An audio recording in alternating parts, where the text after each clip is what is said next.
If you find yourself resisting reality, then this lesson, based on the 20th passage of the meditation classic, Great Garuda in Flight, then this passage is for you.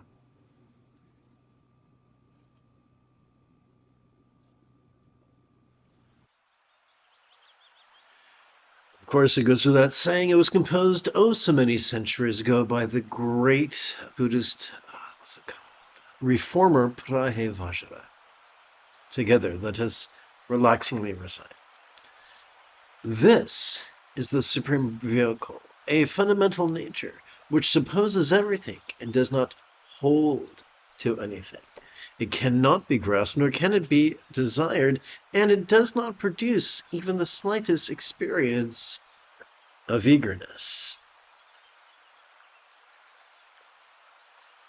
This is the supreme vehicle. Now, I'm going to edit because this is a carryover from the previous verse, but we've broken momentum right now.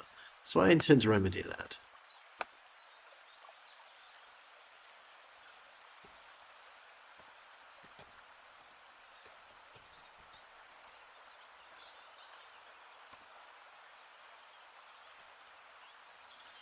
Let's see, here we go, 28. So, get to verify that this still fits on the screen. Aha, an editing opportunity.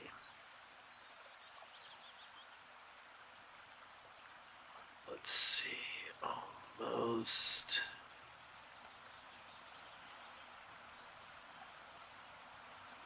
Good, all right. So this pristine awareness is the supreme vehicle, a fundamental nature which supposes everything. So once again, another editing opportunity. Here we go. But of course.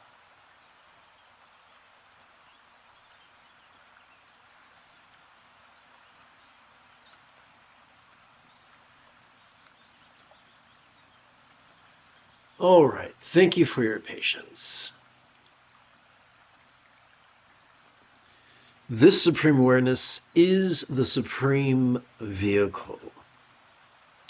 So, at the time when this was written, in Buddhist Tantra, it was said there were three vehicles. The Mahayana, I'm sorry, let's try this again. The Mahayoga, see where we went there? The Mahayoga, which was ritual and invocation and visualization. The Anuyoga, which was mucking about with one's channels and winds and drops, kind of like energy work. And Ati-yoga, which is simply mindfulness and meditation. And the radical teaching of this reformer was that we don't need Mahayoga and Anuyoga, which really were just borrowed and adapted from the Hindus. All we need are the original teachings of proto-Buddhism, awareness and release,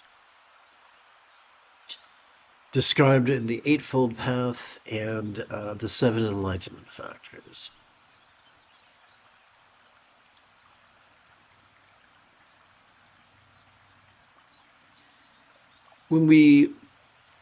There's something in Tantric Buddhism known as lineage teachers, and when we read the writings of the direct disciples of Prahe Vajra, we have to wonder what was going on, because although he said, keep it simple, forget Mahayoga and Anuyoga, they still insisted not only on practicing those things, but using them as preliminary practices. This guy said there's no use for preliminary practices, and he taught sudden enlightenment, but his students persisted in teaching gradual enlightenment.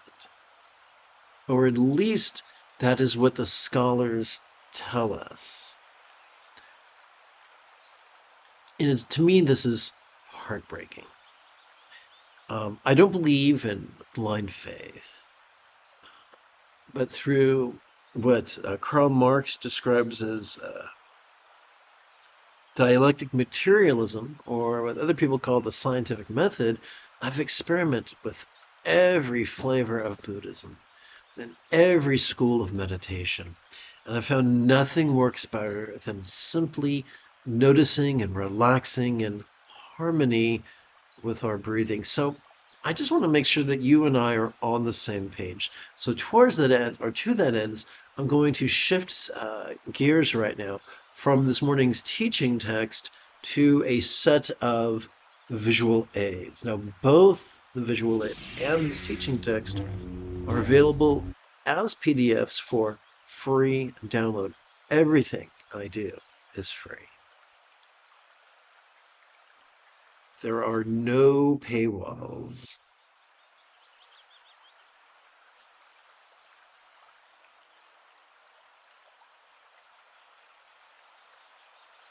As we go through life, our anterior cingulate gyrus, the seat of empathy, could be our guiding light. That would help us to be flexible, loving, rational, laid-back, egalitarian, lucid, cooperative, and kind. But sadly, according to Sturgeon's law, that 90% of everything sucks. The majority of humans, including the majority of meditation teachers, use their amygdala, the seat of anxiety and aggression, as their guiding light. And consequently, not only are they rigid, fearful, superstitious, controlling, elitist, cryptic, competitive, and cruel, but they want that for everybody else as well. It should not, therefore, be a surprise that these rigid people, these controlling people, implore their students to actively focus and actively analyze, overusing or unsustainably overusing our dorsolateral and medial prefrontal cortex can force us to present with symptoms of depression, no less trigger our amygdala, the seat of cowardice, crankiness, competition, and cruelty. Fortunately, neither the amygdala nor the prefrontal cortex constitute the entirety of our central nervous system. Consider, if you will, the simple spinal cord. Every time we inhale, we have evolved to automatically access the middle bit of our spinal cord, which is considered to be the nexus of our sympathetic nervous system. It has evolved to help us to notice in a very special way, to help us to notice vulnerably, passively, viscerally, randomly, and fleetingly, to help us to notice mind's antics of seeing, hearing, feeling, tasting, smelling, and the like, including the full spectrum of human emotions, intentions, cognitions, recollections, and imaginings. Instead of picking and choosing what to notice and what to repress in a distinctly controlling and rigid manner, we are taught instead to vulnerably and passively notice whatever comes up, all manner of phenomena, be it external or internal, physical or mental, pleasurable or painful, interesting or boring, glorious or grotesque. But how are we to deal with this stuff? Every time we exhale, thanks to evolution, we are wired to automatically access the end bits of our spinal cord. Kind of like bookends on a shelf. Described as the nexus of our parasympathetic nervous system, it has evolved to help us to physically relax and mentally release to such a degree that that which we noticed during our previous inhalation could fleetingly feel less stressful, less permanent, and less defining. In every human culture, we find figures of speech. We also find figures of speech when it comes to meditation. As we relax into our exhalation, whatever we notice during our previous inhalation, could fleetingly feel as non-graspable as a vast empty void. Now, since you and I both know that a simile is only as effective as it is relatable, we have to ask the question, what is a real-world example of a non-graspable vast empty void? How about the illusion, the infinite azure sky on a bright and beautiful cloudless morn, which although could look tantalizing to the eye, feel non-graspable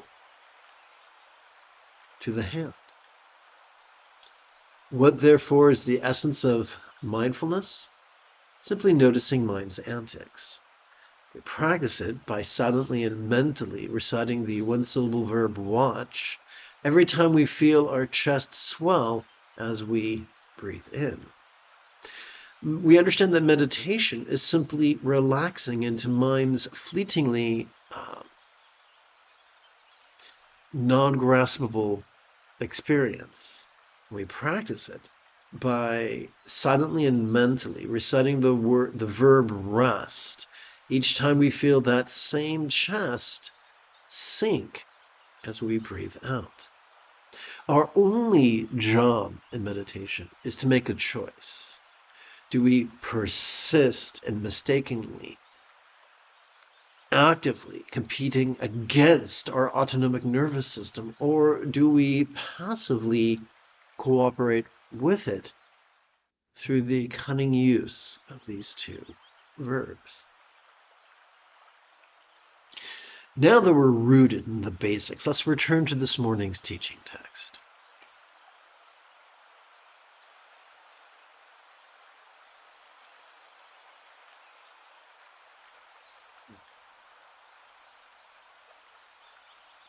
So, the fundamental nature.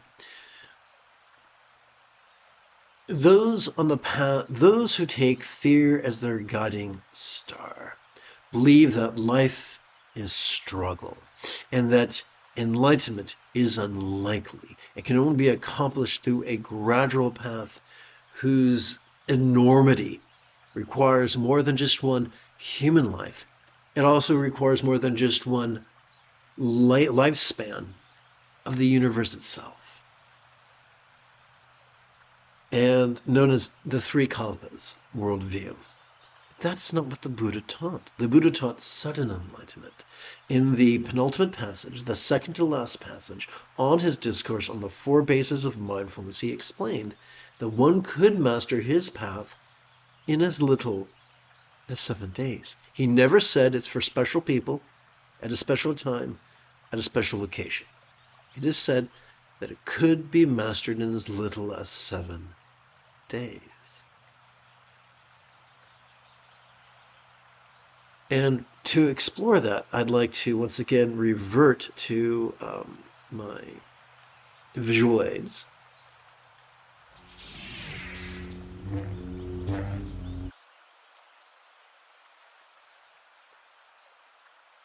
Lots of people on the gradual path will say, man, enlightenment is this thing where you never feel a painful emotion ever again, and you don't even know who you are. It ain't that cute, but it's wrong. What if enlightenment was simply mastering the Eightfold Path to the point of practicing it spontaneously, habitually, easily, and effectively? What if the key to the first 6 folds of the path was simply to play with mindfulness and meditation once every 12 hours or so? What if simply doing that causes us to automatically and effortlessly notice change? Automatically and effortlessly experience kindness of intention, of communication, of conduct, of commerce. And what if that was the only morality? Simply playing with mindfulness and meditation causes our choices and utterances and deeds to flow, not from calculated contrivance, nor from random scatteredness, but instead from love's centered spontaneity. This is known as Wu Wei, or effortless effort. All of this flows from our simple practice of mindfulness and meditation, which is nothing more than simply cooperating with both aspects of our autonomic nervous system. Now, for those of us who want to feel special and important, like we're the smartest and most hardest working person in the room, that's going to feel like a slap in the face. But for those of us who've had the pride and competitiveness beat out of us by the slings and arrows of outrageous fortune, who just want to get on with the business of being a good friend, a good neighbor to all beings in our neighborhood, on our continent, on our planet, then having a quick and easy path seems a-okay.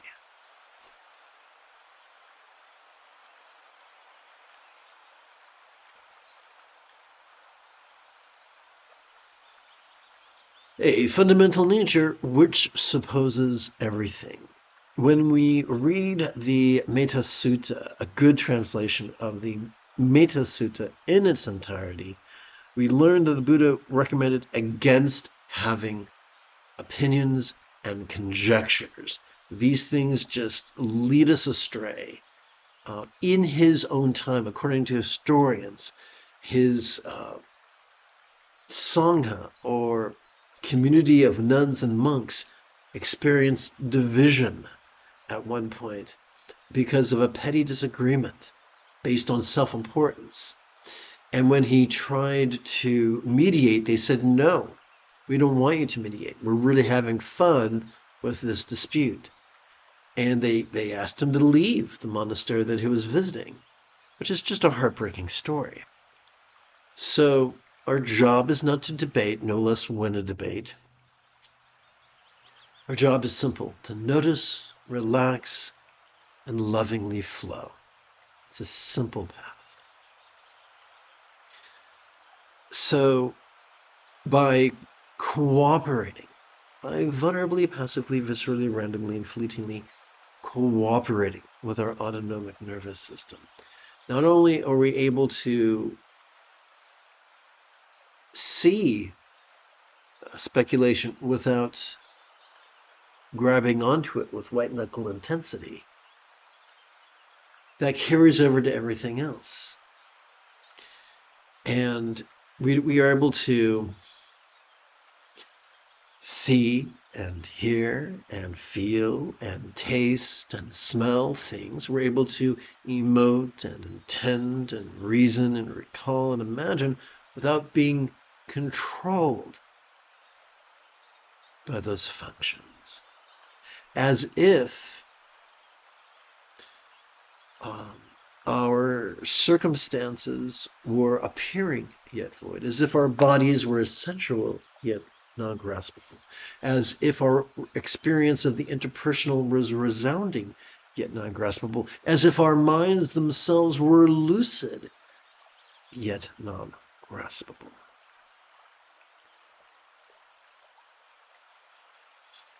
So it cannot be grasped, nor can it be desired.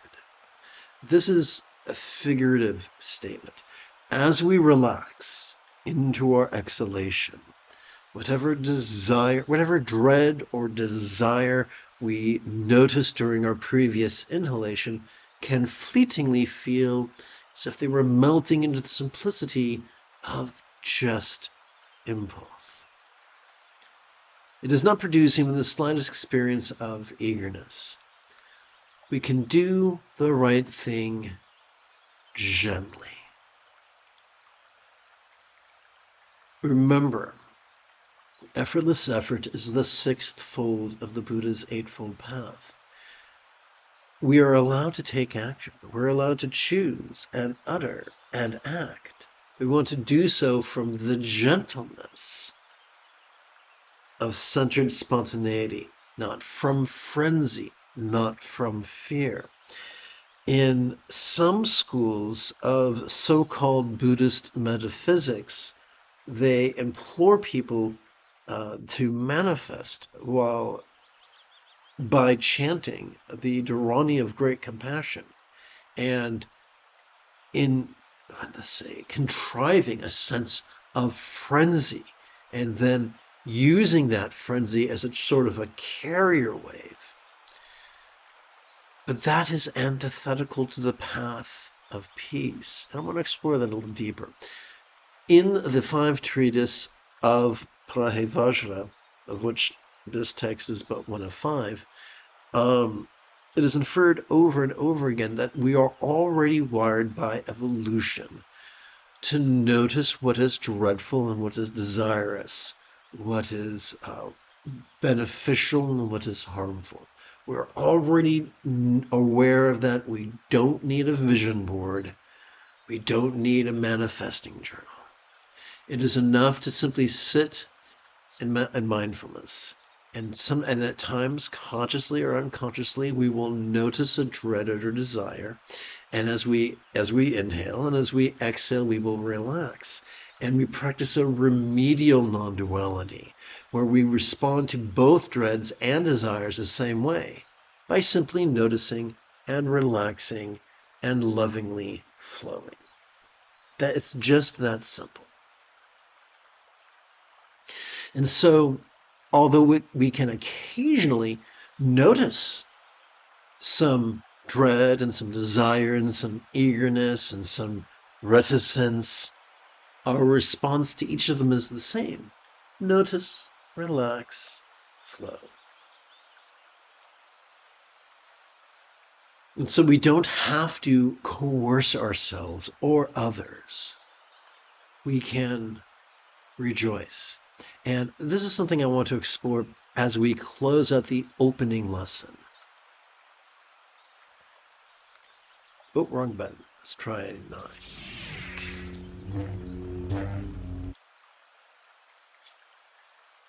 The reason why we're able to effortlessly practice the second, third, fourth, fifth, and sixth folds of the Buddha's Eightfold Path is because by simply cooperating with our autonomic nervous system, not only do we experience enhanced calmness, not only do we quiet our amygdala, but we gently stimulate, and this happens automatically, but the anterior cingulate gyrus, which functions as the hub of our mirror neurons, the seat of empathy, is gently stimulated. Simply by cooperating with our autonomic nervous system, by going with the flow lovingly, we at last are able to intuit how to best use the front of our brain in the most productive and sustainable way. Having completed this morning's opening lesson, we can now shift gears. It is Obi-Wan Kenobi Wednesday morning. Come, let us meditate like a Jedi after about 30 seconds of housekeeping. This is the Dzogchen Sende Lama Jigme Gyatso of the Buddha Joy Meditation School for more than 30 years. I have harnessed my autistic special interests as well as my ADHD hyperfocus to spend about 8 hours a day, almost every day, studying, practicing, mastering, and reverse engineering the teachings and techniques of each school of meditation so that I can become your personal, nerdy, neurodivergent guide to nirvana. Welcome, my friends, to Meditate Like a Jedi, which is made possible due to the generosity of viewers just like you. For the remainder of this morning's live stream, together let us sit and breathe and watch and rest.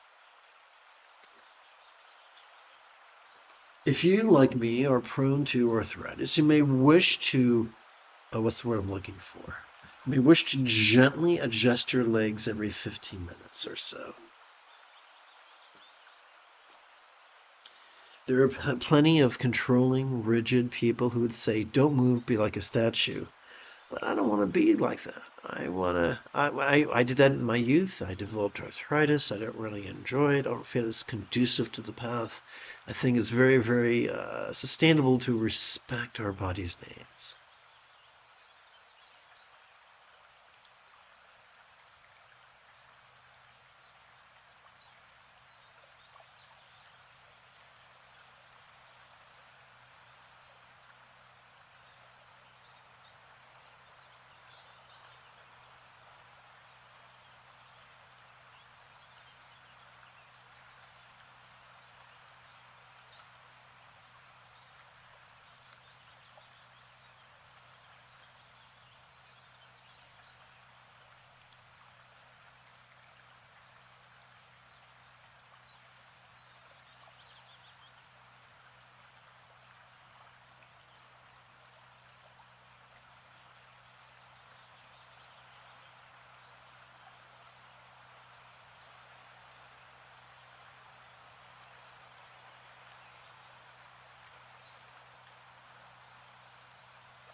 The moment you have a specific question about Buddhist philosophy or meditation, do not hesitate to type your question in great detail in the chat window. For I tend to check for questions about once every 5 minutes or so.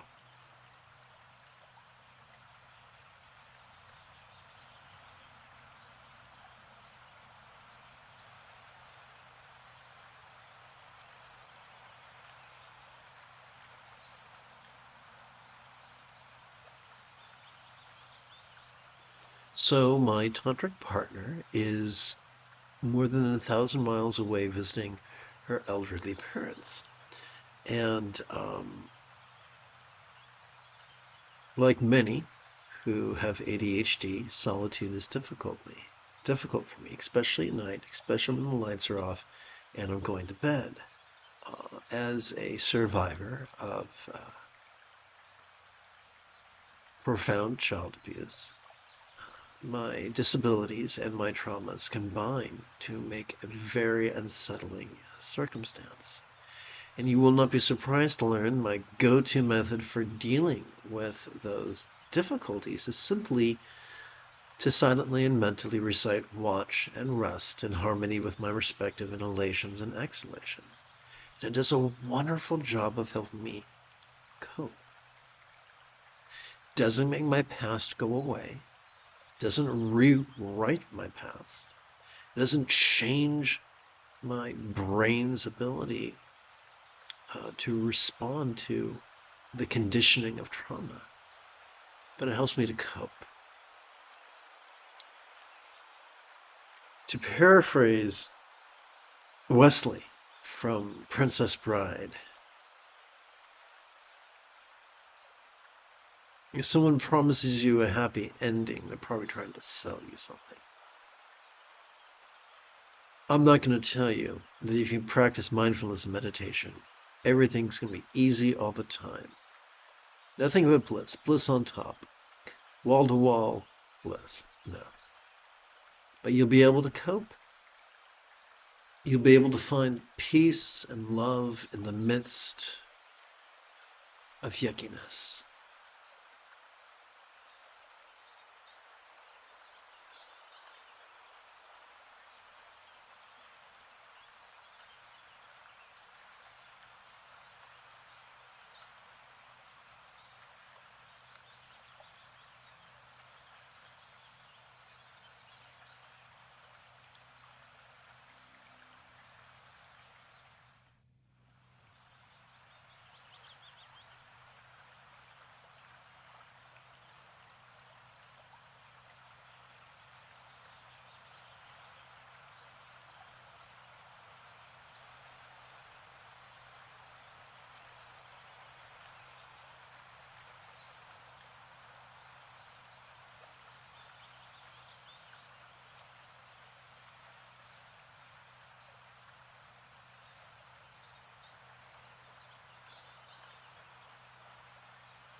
Excuse me.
Many so-called spiritual teachers try to practice psychology or psychiatry without a license. These are the people who would poo-poo and trivialize others' reports of depression, telling them that, oh, depression is just when you're thinking about yourself, so think about others and meet others' needs. That's terrible. First of all, leading experts agree that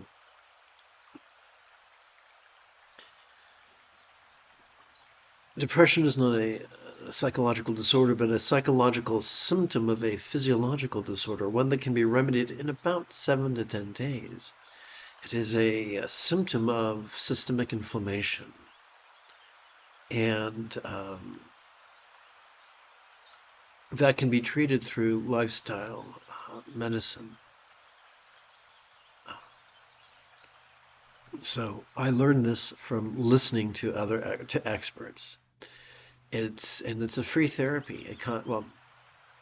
It costs less to, sleep well, get rest, get recreation, get sunshine, fresh air, and eat a healing diet of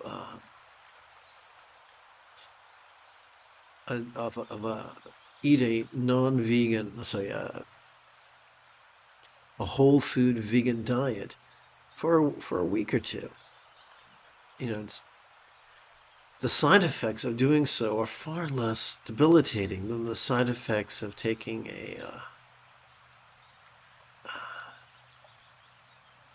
many antidepressants.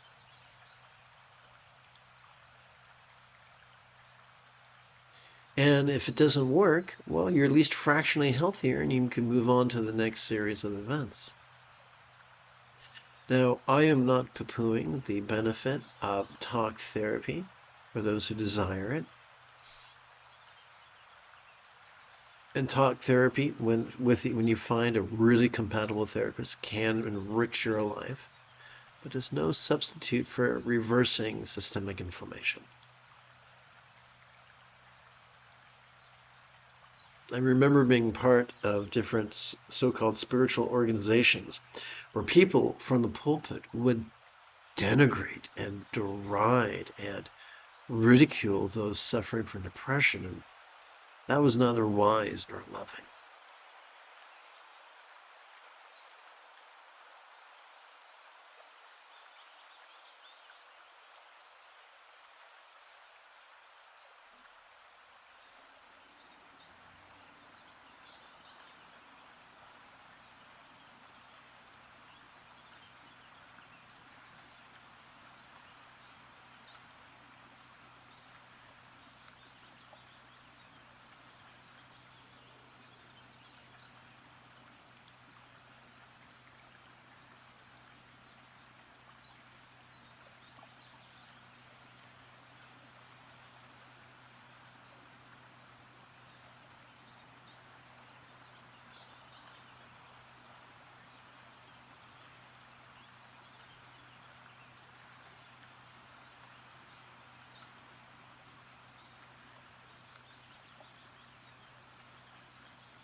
You have taken your first step into a much larger world. If you feel that I have earned it, you could give this live stream a thumbs up. You could even help support this channel. In approximately 10.5 hours, I would very much like to return to lead today's evening meditation class and group practice. And if you are as geeky as me, may the Force be with you always.